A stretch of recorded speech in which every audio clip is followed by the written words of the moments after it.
Bismillahirrahmanirrahim. Assalamualaikum warahmatullahi wabarakatuh. Perkenalkan, nama saya Zulfiandari dari kelas 3A TKJ. Di video kali ini saya akan menjelaskan tentang algoritma decision tree dan juga mempresentasikan program klasifikasi menggunakan decision tree, klasifikasi prediksi menggunakan decision tree. Yang pertama, decision tree atau yang lebih dikenal dengan pohon keputusan. Nah, decision tree ini merupakan alat pendukung yang menggunakan model keputusan yang berbentuk pohon. Nah, decision tree ini juga mempunyai model prediksi yang berbentuk struktur pohon atau struktur hierarki. Jadi sebenarnya konsep dari decision tree ini adalah mengubah tumpukan data menjadi sebuah pohon keputusan yang kemudian mempresentasikan aturan-aturan tersebut dari aturan-aturan tersebut dari sebuah keputusan. Kemudian di presentasi ini adalah bentuk dari decision tree yang sederhana. A ini adalah root node. Root node ini ciri-cirinya tidak mempunyai edge masukan dan mempunyai edge keluaran lebih dari 2 atau lebih edge keluaran. Yang kedua, internal node. Internal node ini mempunyai 1 edge masukan dan mempunyai lebih dari 2 edge keluaran. Yang ketiga, B1, B2, dan A1 ini adalah terminal node atau leaf node, di mana ini adalah label atau hasil akhir dari klasifikasi. Dia ciri-cirinya mempunyai satu edge masukan dan tidak mempunyai edge keluaran. Contoh studi kasus sederhananya adalah seperti ini. Apakah saya lapar? Maka jika ya, dia akan mengarahkan ke apakah kamu punya uang? Dia mengarahkan ke internal node. Apakah kamu punya uang? Jika ya, maka keputusan yang diambil adalah pergi ke restoran. Jika tidak, maka yang dilakukan adalah masak mie instan. Begitu pula pada root node-nya, jika kamu tidak lapar, maka dia memilih untuk pergi tidur. Nah, kenapa apa pentingnya kita memilih algoritma decision tree? Kenapa kita harus memilih algoritma decision tree? Karena algoritma ini mempunyai metode klasifikasi yang populer dan sangat mudah untuk dipahami, dan juga hasil prediksi dari hasil akurasi dari prediksi yang dilakukan itu sangat baik. Nah, sehingga saya mengangkat satu contoh studi kasus di mana kita dapat memprediksi gender seseorang dari usia, tinggi badan, dan berat badan orang tersebut. Nah, sebelum itu kita harus mempunyai dataset. Nah, ini adalah dataset yang saya gunakan untuk melakukan prediksi gender dari seseorang. Ada gender, tinggi badan, berat badan, dan usia. Sehingga total atribut yang digunakan adalah 4 atribut. Kemudian, ini programnya. Yang pertama adalah di bagian sampel data, saya melakukan import dataset yang saya lihatkan tadi, upload, kemudian pilih datasetnya. Berhubung saya sudah melakukan pemilihan dataset sebelumnya. Nah, setelah itu, kita langsung melangkah ke import library. Nah, import library, ada beberapa library yang diimport di sini. Ada yang pertama adalah library sklearn, kemudian library import tree, pandas, p.plus, grafis, dan import image. Nah, library sklearn ini digunakan untuk mengklasifikasikan data dalam bentuk biner. Yang kemudian, library pandas ini merupakan library open source milik Python, yang digunakan untuk struktur data, analisis data, maupun manipulasi data. Kemudian p.plus ini untuk menggambarkan decision tree-nya. Selanjutnya, grafis ini library untuk menampilkan grafik dari decision tree-nya. Selanjutnya, mengimport lokasi dataset.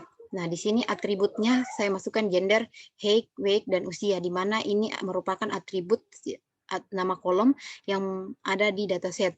Kemudian read datasetnya, sampel data, dataset person gender. Karena nama datasetnya adalah nama datasetnya.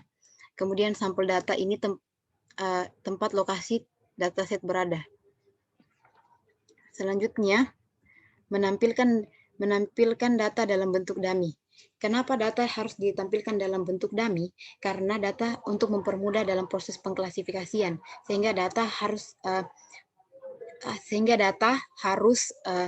diubah dulu dalam bentuk dummy untuk mempermudah proses pengklasifikasiannya. Nah, data yang diubah dalam bentuk dummy di sini adalah height, weight, dan usia. Hasilnya seperti di bawah. Ini adalah data height, data weight, dan usia seseorang.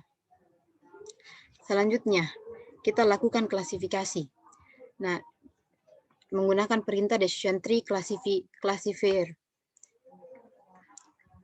Dengan kriterianya menggunakan entropi. Setelah kita klasifikasi datanya, kita lakukan training terhadap data yang telah kita klasifikasi sebelumnya. Nah, training datanya sini yang kita masukkan adalah atribut gender untuk mengetahui yang akhirnya nanti kita dapat mengetahui gender seseorang dari data klasifikasi yang telah kita masukkan. Nah, setelah kita lakukan training data, maka kita akan menampilkan model dari klasifikasi, di mana model dari klasifikasi ini merupakan hasil training data yang telah kita lakukan sebelumnya. Di sini diberikan class name P dan L, perempuan dan laki-laki. Nah, ini adalah grafik gambar decision tree dari dataset yang telah kita buat. Saya perbesar. Nah, ini adalah dataset. Nah, di sini ada yang namanya root node, internal node, dan yang paling akhir nanti namanya terminal node. Sama seperti gambar decision tree sederhana yang saya perlihatkan sebelumnya di awal. Nah, di sini kita bisa lihat height-nya.